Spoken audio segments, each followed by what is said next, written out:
자, 9번, 10번 별표예요. 외연에게는 대놓고 별표고요. 자고로 교재 어디에 있냐면 62페이지에 있어요. 음. 그리고 내일 여러분들 결산할 건데 회계 1급은 결산이 3문제밖에 안 나오거든요. 이제 세무 2급 가면 5문제 나와요. 그래서 결산은 우리 같이 하니까 세무 2급하고 무조건 열심히 하셔요, 진짜. 좀 골고루, 근데 문제는 뭐냐면 골고루 잘 내요, 세무 2급 때. 어디를 특정하게 잘 나오는 게 아니라 다 잘, 결산이 그래서 조금 사람 잡습니다. 결산하고 이제 이론 쪽이. 예. 자, 보자. 자, 일단 결산, 별도 언급 없어도 얘는 결산이에요. 결산. 했죠? 결산. 예. 결산을 완료하세요. 이렇게 했으면 결산이잖아요, 여러분들. 그죠? 아무튼.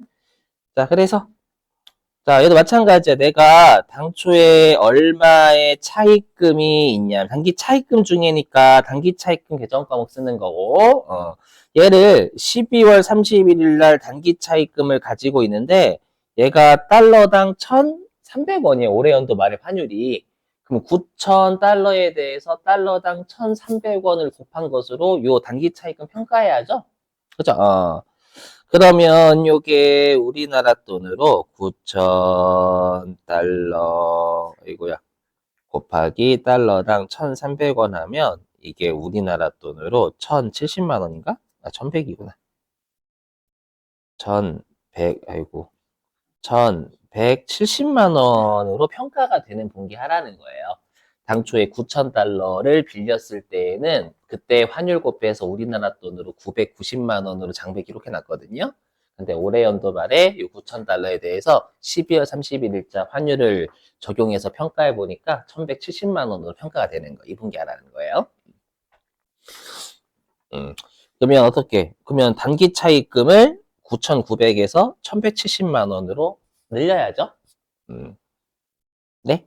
음, 자, 단기 차입금 180 늘리고, 그럼 갚을 게, 단기 차입금이 갚을 거 채무잖아요. 그럼 채무가 증가하면 내가 그만큼 예, 기분 나쁘죠? 갚을 게 는 거니까. 그래서 계정 과목은 외환 차손 아닙니다. 기말이니까 환산 손실 들어가야 돼요. 외화 환산 손실 180. 그리고 이제 단기 차익. 여러분 조심하실 게 이게 결산이든 아니면 단기증이든 일반 전표 입력은 무조건 채권 채무 거래 입력해야 돼요. 진짜입니다. 가끔씩 결산대를 입력 안 하시는 분들이 계시는데 그러면 안 돼요, 여러분들. 그래서 대변의 단기 차익금. 채무니까 거래처 ABC 것이고. 저 영어 다 안 치셔도 돼요. 영어는 하나만 치면 영어로 되어 있는 거래처는 몇 개 없어서요. 자변의 외화 환산 손실. 왜 환산 손실 발음하기 힘들었으니 화로 되는 거예요. 자, 그 다음에 10번. 자, 얘도 마찬가지입니다. 내가 이제 외상 매출금이 당초에 10,000달러가 있었는데 올해 연도 말에 환율을 적용해서 평가를 해보니까 달러당 1,400원으로 평가가 되는 거예요. 그렇죠? 그러면 얘도 마찬가지로 10,000달러에다가 달러당 1,400원을 곱해서 외상 매출금을 평가한 거죠. 그랬더니 우리나라 돈으로 1,400만 원으로 평가가 되는 거예요. 그럼 당초에 내가 외상으로 10,000달러를 팔았을 때는 네, 우리나라 돈으로 1,300만 원으로 외상 매출금이 장부에 기록돼 있는데 10,000달러에 대해서 기말 환율 적용해서 평가해 보니까 우리나라 돈 1,400만 원으로 평가되는 분기하세요라는 뜻입니다요. 그럼 외상 매출금이 1,300만 원에서 1,400만 원 돼야 되니까 증가겠죠. 그렇죠. 100만 원만큼 증가를 시켜 1,400으로 주주들한테 알려주는 거지. 그리고 외상 매출금은 아이고 채권이니까 거래처 걸으셔야 되는 거고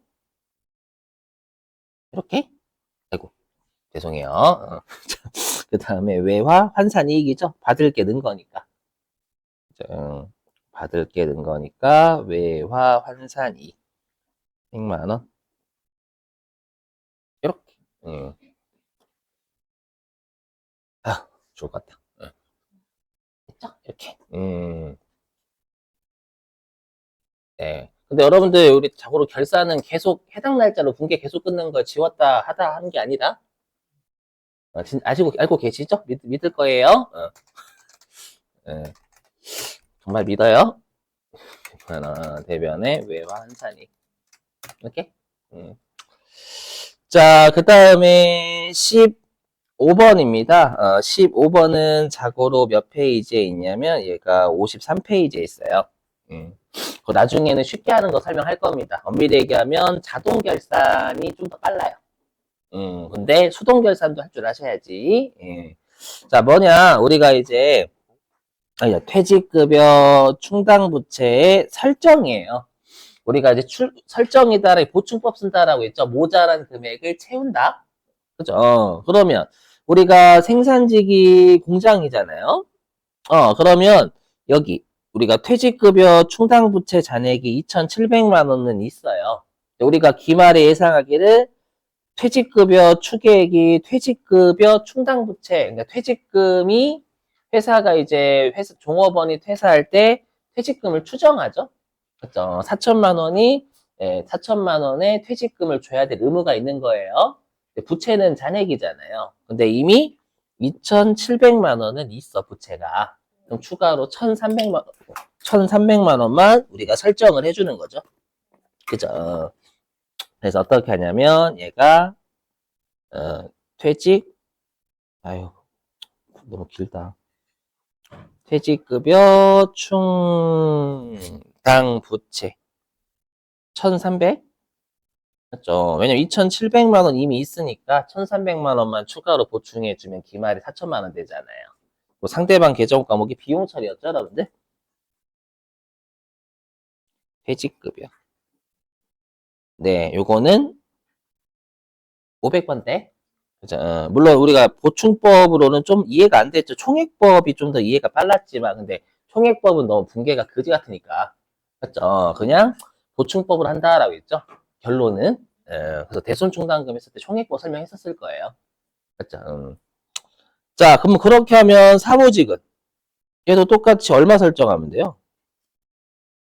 그렇죠. 여러분 1,200만 원 설정하면 되겠죠? 왜냐면 본사 사무직 임직원들이 퇴사할 때 3,500만 원의 퇴직금을 줘야 될 의무가 있어요. 그렇죠? 근데 이미 2,300만 원 있잖아요. 있으니까 퇴직급여 충당 부채는 1,200만 원만. 1,200만 원만 설정하고요. 나머지는 퇴직급여가 본사 사무직이가 몇 번대? 800번대 가야지. 800번대. 그죠? 1,200. 이렇게 됐어요, 여러분들? 물론 충당부채는 나누는 거 아니에요. 충당부채는 본사하고 공장 그게 안 나눠져요. 그래서 원래 하나라는 겁니다. 그래서 어떻게 하시냐면 여기 차변에 500번대 퇴직급여 1,300. 그다음 차변에 800번대 퇴직급여 1,200. 대변에 퇴직급여 충당부채는 그냥 부채는 공장본사 구분 없어요. 2,500만 원 이렇게 잡으시면 됩니다요. 넘어가도 될까요? 나중에 그 자동 결산을 하는 것까지 같이 설명할게요. 사실 마지막이긴 한데 시간이 좀 애매한데. 자, 보죠. 18번. 자, 18번은 교재 어디에 있냐면요. 얘가 교재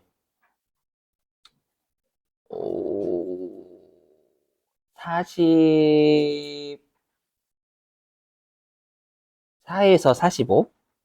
감가상각. 44페이지는 감가상각에 대한 설명이고 45페이지는 붕괴. 자, 조심하실 게 뭐냐. 일단 기계장치인데 이게 감가상각이에요. 감가상각이면 항상 보실 게 두 가지입니다. 방법 뭐냐? 그럼 정액법. 그렇죠? 그럼 정액법이면 취득원가에서 잔존가치 뺀 걸 내용연수 나누죠. 그 다음에 취득일자. 사용일자지만 별도 언급 없으면 취득일과 사용일은 똑같습니다. 시험에서 취득일하고 사용일이 다르면 사용일부터 감가상각 하셔야 돼요. 이것도 좀 조심하시고. 자, 그럼 일단은 감가상각비, 차변에 우리 감가상각비 적잖아요. 근데 이제 문제는 뭐냐면 얘가 이제 12월 31일 날 하는 거예요. 2019. 에이, 참. 음. 2025년 12월 31일에 자변의 감가상각비를 적는데, 요걸 구하면, 자, 취득원가 4천만 원. 음, 일단 잔존가치 빼기 0. 나누기 5년. 조심하시고, 이렇게 우리가 알고 있는 감가상각비의 공식은 1년치 구하는 공식이 1년치. 맞죠? 그러니까 지금 우리가 1년치 구하는 공식인데, 자고로 12월 31일까지면 대략 5개월 하고 며칠 쓴 겁니다. 맞죠? 그럼 우리가 1개월이 안 되면 1개월로 본다라는 게 있잖아요. 그죠? 그럼 5개월 며칠이면 6개월로 보는 돼요. 며칠 1개월이니까. 그래서 6개월로 보라라는 거 6개월. 6개월이니까 곱하기 12분의 6이라고 하셔도 되고, 아니면 혹시나 내가 좀 산수가 좀 어렵다 라고 하시면 나누기 12. 이렇게 하면 한 달치? 그죠? 1년치에다가 10이 나누면 한 달치가 되잖아요. 여기에 곱하기 6. 이게 곱하기 12분의 6이랑 똑같은 거예요. 그럼 얼마냐? 400이죠, 400? 400입니다. 근데 조심하실 게 대변에 기계장치 이렇게 하시면 점수 없어요. 맞죠? 왜냐하면 우리가 직접 차감 안 한다라고 했죠. 반드시 감가상각 누기 써야 돼요. 직접 가면 네, 해당 유형자산이 장부에 다 사용하면 안 남아있어. 말이 안 되지. 장부에 다 사용했지만 형태는 있거든. 맞죠? 그래서 감가상각 누계액이라는 간접차감 쓴다라고 했죠. 맞죠? 여기에 감가상각 누계액. 요게 아마 45페이지 맨 위에 분계가 있을 거예요. 이렇게 하셔야 돼. 그죠? 자, 그럼 해보면. 네, 그럼 차변의 감가상각비 여기 500번대입니다. 맞나? 기계장치, 그래서 제조 보고 기계장치 별도 언급 제조 공장이 있잖아요. 400. 그다음 대변에 감가상각 무계획인데 지금 기계가 그죠? 여기 207번 적어야 되겠죠. 이렇게 하셔야 돼. 음, 이렇게 됐어요. 음.